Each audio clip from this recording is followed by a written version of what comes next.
កម្ពុជាប្តឹងទៅអង្គការ UNESCO អំពីករណីប្រទេសថៃលួចចម្លងស្ថាបត្យកម្មប្រាសាទអង្គរវត្តកម្ពុជាបានដាក់ពាក្យបណ្តឹងទៅកាន់អង្គការ UNESCO ដោយតម្រូវឲ្យភាគីថៃទទួលខុសត្រូវចំពោះមុខច្បាប់ចំពោះការលួចចម្លងប្លង់រចនានៃប្រាសាទអង្គរវត្តដោយគ្មានការអនុញ្ញាតភាគីថៃបានបដិសេធនិងចាត់ទុកថាចំណាត់ការរបស់កម្ពុជាគឺមានរុញច្រានដោយមូលហេតុនយោបាយផ្ទុយទៅវិញកម្ពុជាបានអះអាងថា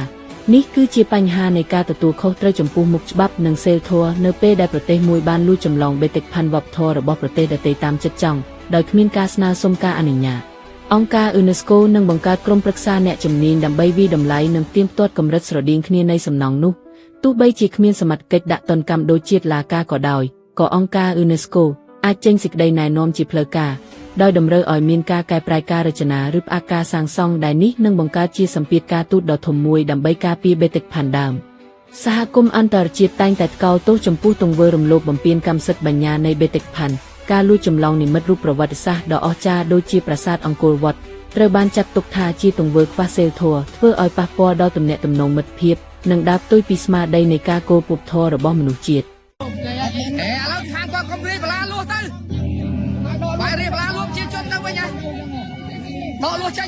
ញទៅថៃមិនញញើតនាំគ្នាលើកដីលើកទំនប់រាយលក់បន្លាចូលដីខ្មែរតាមចិត្តកម្ពុជាដាស់តឿនឲ្យឈប់ជាបន្ទាន់កងកម្លាំងប្រដាប់អាវុធថៃបន្តប្រើច្បាប់ព្រៃលើកម្ពុជានិយាយមិនចេះស្ដាប់គ្នាលេងស្គាល់ច្បាប់ទម្លាប់ខណៈពួកគេនាំគ្នាលើកដីលើកទំនប់រាយលក់បន្លាតាមទិសពីជើងទៅត្បូងនៃបង្គោលព្រំដែនលេខ14ដែលស្ថិតនៅក្នុងសង្កាត់អូស្មាច់ក្រុងសំរោងនិងបន្តរំលោភចូលដីកម្ពុជារាយបន្លាលួសនៅតំបន់បង្គោលព្រំដែនលេខ22ស្ថិតនៅក្នុងភូមិជួបជួនខុំកោកមុនស្រុកបន្ទាយអំពិលថែមទៀតសកម្មភាពនេះនាំឲ្យកម្ពុជាប្រកាសតវ៉ាយ៉ាងខ្លាំងក្លាចំពោះភាគីថៃបន្ទាប់ពីប្រទេសជិតខាងមួយនេះនៅតែបំពេញកម្ពុជារាប់សិបដងតាមបណ្ដោយព្រំដែននៅក្នុងខេត្តឧត្តរមានជ័យនាដើមខែកក្កដាឆ្នាំ2026នេះយោងតាមការបញ្ជាក់ផ្លូវការពីក្រសួងការបរទេសនិងសហប្រតិបត្តិការអន្តរជាតិបានឲ្យដឹងថាចន្លោះថ្ងៃទី5ដល់ថ្ងៃទី7ខែកក្កដាឆ្នាំ